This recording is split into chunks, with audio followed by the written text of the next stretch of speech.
우리는 새 친구와의 논쟁을 벌이면서 고난의 터널을 힘겹게 걷고 있는 욥을 살펴보고 있습니다. 우리가 지금까지 본 욥과 새 친구와의 논쟁은 3장부터 31장까지에 구성되어 있습니다. 오늘 살필 본문은요, 그 논쟁 중에 이제 욥의 마지막 발언입니다. 이제 욥의 발언이 끝나고 나면 32장 이후부터는 새로운 인물이 등장하는데요. 엘리후라는 인물입니다. 그 인물도 욥을 가만히 두지 않죠. 욥을 더 괴롭게 하는 인물입니다. 그리고 나서 이제 최후 하나님께서 욥에게 말씀하시기 전까지의 과정이 진행이 됩니다. 이제 하나님이 말씀하시기 그 과정이 얼마 남지 않은 것이죠.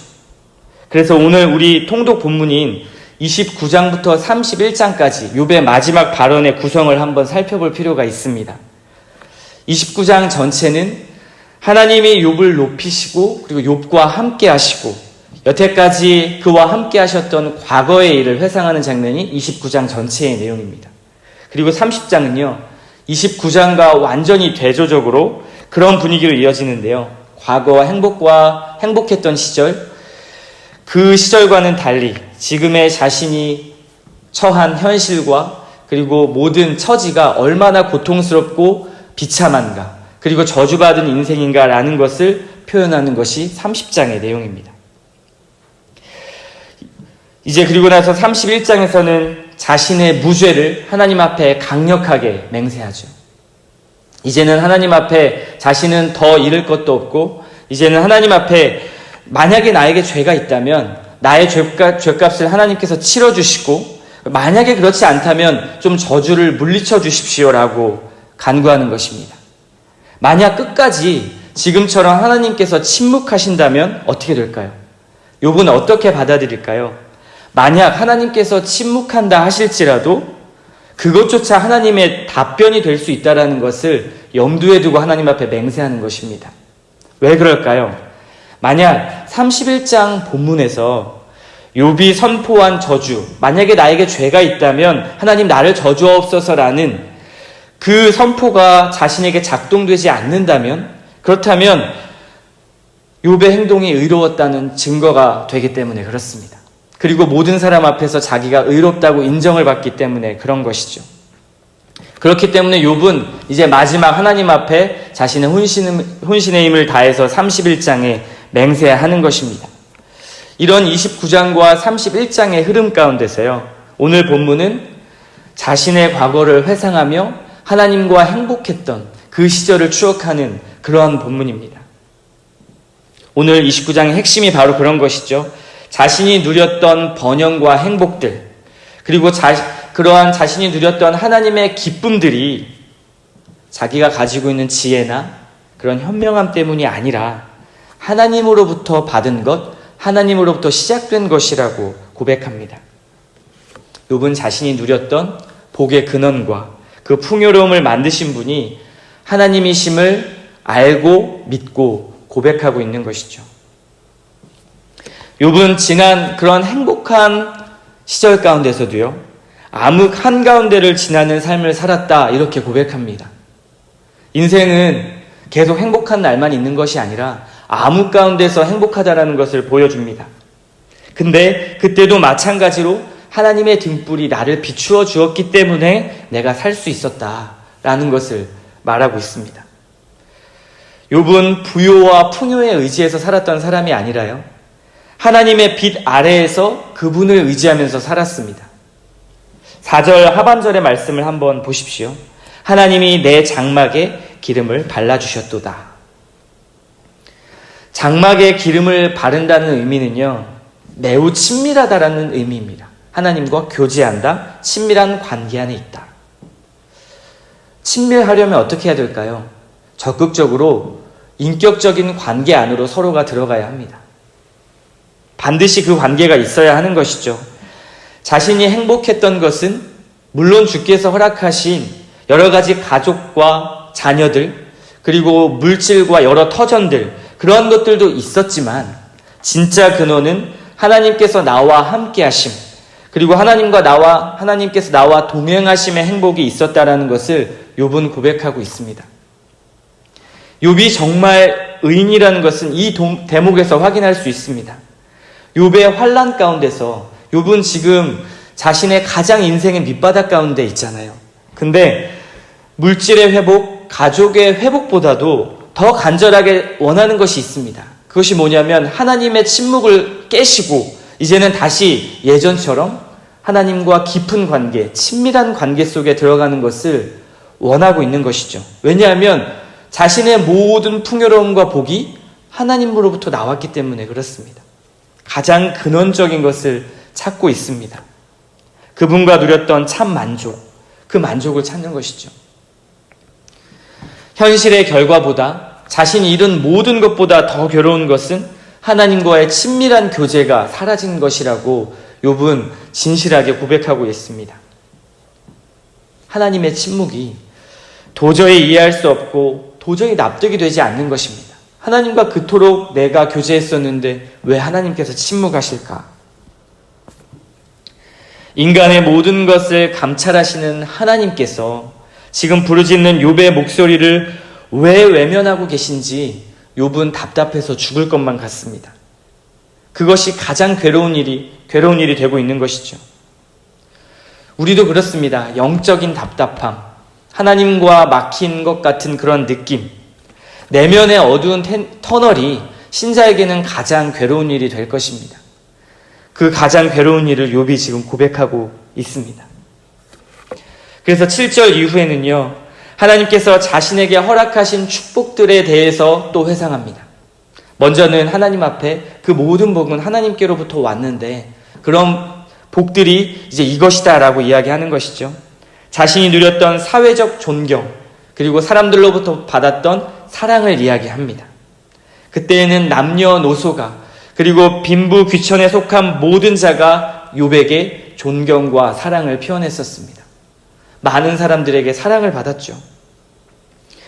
욥은 부르짖는 빈민들, 그리고 도움받지 못하는 고아들, 망하게 된 자들, 과부, 소경, 절뚝박이, 빈궁한 자, 그리고 나그네나 이방인과 같은 사회적 약자들에게 늘 친구가 되어주었던 사람이라고 성경은 기록합니다. 더 나아가서는 불의하고 악한 자를 힘을 써서 대적했다라고 말씀합니다. 그러니까 얼마나 많은 사람들이 욥을 사랑했겠습니까? 약자들에게 가까이 가주고 그들을 보살펴주고 돈이 많다고 으쓱대는 것이 아니라 더 겸손하고 낮아진 욥의 모습이었습니다. 이것은 하나님과의 친밀한 관계로 말미암아 하나님의 성품을 닮은 그가 그의 삶을 표현하기를 나는 정의로운 삶이다 라고 말할 수 있는 것이죠. 하나님과의 친밀한 관계로부터 모든 것이 왔습니다. 욥은 자신의 미래에 대한 자신도 있었습니다. 18절부터 20절을 보면요, 욥은 자신의 보금자리에서 이렇게 편하게 살다가 죽을 것이다 라는 자신도 있었습니다. 이것은 자기가 막 편하게 부요함을 누리다 죽는다라는 뜻이 아니라 하나님과 더 깊은 교제 가운데 있기 때문에 나의 삶은 하나님께서 지켜주실 것이다, 평안을 누리게 하실 것이다 라는 자신이었죠. 그 영광이 계속해서 뻗어나갈 것이라고 본인은 생각했었습니다. 그리고 나서 그는 또 자기가 사회로부터 자기가 누렸던 존경에 대해서 이야기하기 시작합니다. 욥의 말에는 한마디 한마디가 힘이 있었습니다. 가벼운 말을 하는 사람이 아니었습니다. 그의 말이 사람들에게 비처럼 이슬처럼 내렸다, 받아들여졌다, 그렇게 성경은 말합니다. 사람들은 그를 사모했고요. 사람들이 낙심했을 때 욥이 한번 미소를 지어주면 사람들이 힘을 얻고 의지가 되었다라고 말합니다. 그가 사회에서 또한 가정에서 모든 사람들에게 어떻게 비춰졌는가를 성경은 너무나 자세하게 이야기하고 있습니다. 그래서 25절을 보시면요, 자신을 표현하기를 이렇게 표현합니다. 마치 한 나라의 왕이 군대 중에 있는 것과 같았고 애곡하는 자를 위로하는 사람과도 같았다. 욥이 누렸던 기쁨과 그리고 존경은 정말 대단합니다. 한 나라의 왕으로 지금 비유하고 표현하고 있습니다. 그런 욥, 그렇게 자신 있게 살았던 욥, 그리고 하나님 앞에 사람들에게 인정받고 기쁨으로 살았던 욥이 이제 그러한 미래에 대한 기쁨, 희망, 소망이 모두 꺾여버렸습니다. 이제는 30장 이후에는요, 그러한 욥의 비참함과 그리고 자신에 있는 저주받은 그러한 목록들을 쭉 나열을 합니다. 모든 것을 잃고 인생의 가장 밑바닥에 떨어져 버렸습니다. 여러분 한번 욥기서를 통해서 한번 묵상해 보실 것은요, 나의 어떤 것을 잃었을 때 가장 슬프고 그리고 가장 죽을 것 같을까, 그런 고통 속에 빠지게 될까라는 것을 한번 고민하시고 묵상해 보셔야 합니다. 만약 도저히 살아갈 희망조차 보이지 않는 그 상황이 나에게 주어진다면, 그렇다면 나는 무엇을 잃었을 때 그런 환난과 고통 가운데 들어가게 될까? 여러분을 지탱하고 있는 여러분의 물질, 여러분의 재산을 한번 잃었다고 생각해 보십시오. 당장 끼니를 걱정해야 된다고 생각을 한번 해보십시오. 돈이 다 해결해주는 이 세상 속에 돈이 없는 것입니다. 그렇다면 그럼에도 모든 것이 하나님께로부터 나에게 주어졌으니 주신 이도 하나님이시요 거두신 이도 하나님이시라고 고백할 수 있는가? 이 질문이 우리에게 남습니다. 물론 우리가 지금 우리에 있는 모든 물질이 없어지지 않았으니까 100% 공감할 수는 없겠지만요, 이런 질문을 던질 수 있어야 합니다. 또 만약에 욥과 같이 자녀를 잃었다고 한번 생각해 보십시오. 그 고통은 정말 상상조차 할 수 없을 것입니다. 나의 아이가 아니라도 그런 상상을 하기가 싫습니다. 우리는 그것을 세월호 사건을 통해 경험했습니다. 세월호 사건을 통해서 수많은 자녀들이 물속에 잠겼습니다. 저는 그때 그 아이들이 죽기 전에 자신의 부모님에게 남긴 문자 메시지를 이렇게 인터넷을 통해서 보는데요, 정말 가슴이 찢어지게 아프더라고요. 그 눈물이 멈추지를 않았습니다. 이해할 수 없는 하나님의 뜻하심, 그리고 이해할 수 없는 하나님의 이러한 일들이 제게는 너무나 가슴이 아팠고, 욥처럼 이해할 수 없는 고통 속에 있는 그 부모님들을 상상할 수 있었습니다. 그때 하나님의 침묵을 경험할 때 얼마나 고통스러울까요? 그리고 그 부모님들의 마음은 어땠을까요? 감히 측량할 수가 없습니다. 이러한 상황 가운데 만약에 내가 들어가 있다면, 그리고 내가 그런 고난을 지금 맞이하고 있다면 하나님께서 선하시고 나를 통치하시고 다스리시는가라는 그 부분을 인정할 수 있겠냐는 질문입니다. 그 질문이 우리에게 남는 것입니다. 조금 바꾸어 말한다면요, 너가 나를 믿으니까 너 자신을 부인하고 너의 삶과 그리고 너 자신을 십자가에 못 박을 수 있겠느냐? 라는 질문입니다. 우리는 요즘 이 답을 사도행전과 주일 말씀을 통해 사도행전과 바울 서신서를 통해서 그 답을 찾아가고 있습니다. 그런데 욥기서를 보면요, 욥도 우리에게 그 답을 조금씩 보여주고 있습니다. 욥은 가장 밑바닥, 가장 괴롭고 괴로운 어둠의 터널 속에서 자신의 가장 행복했던 때를 회상하는데요, 그 행복이 하나님께로부터 온 것이며 하나님이 허락하신 것이라고 이야기합니다. 우리의 인생의 가장 큰 행복은 하나님의 임재라고 고백하는 것이죠. 가장 행복할 때 하나님 앞에 그것은 하나님의 은혜입니다 라고 말하는 것은 쉬운 일입니다. 행복하니까요. 그런데 욥은 가장 절망적일 때, 정말 나에겐 아무것도 남지 않았을 때 하나님이 가장 큰 행복이라고 말하는 것입니다. 이 고백은 정말 깊이 있는 고백이죠. 그래서 욥은 더욱더 강하게 자신의 삶을 하나님 앞에 고백합니다.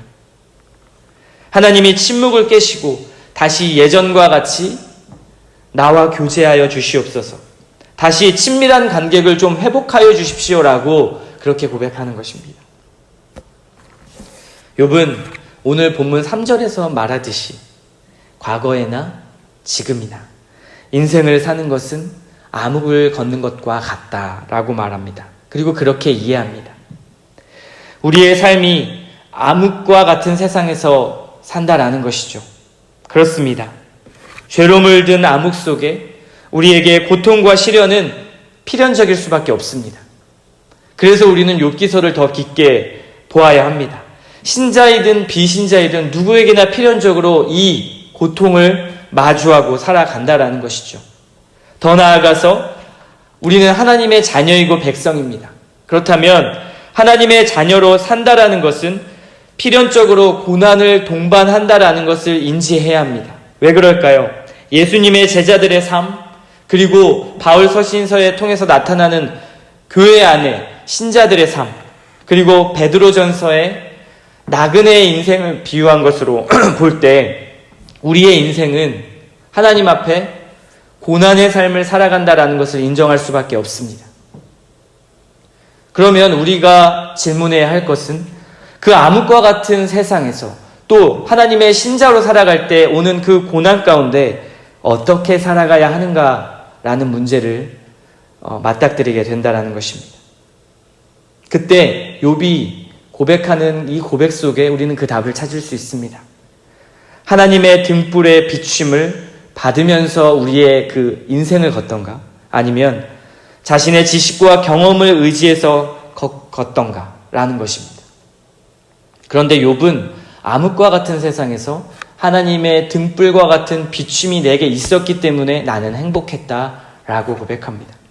그 행복의 조건이 바로 하나님과의 친밀한 관계라는 것이죠. 주님과 동행하고 함께 하는 것, 그로부터 모든 것을 공급받는 일, 그것이 행복의 조건입니다. 물질도 건강도 자녀도 아니라고 말합니다. 다른 사람의 고백도 아니고 인생의 가장 밑바닥에 있는 욥이 이런 고백을 합니다. 사회의 존경도 사람들의 인정도 아닙니다. 그 누구보다도 이것을 누렸던 욥이 말하는 것은 바로 하나님입니다.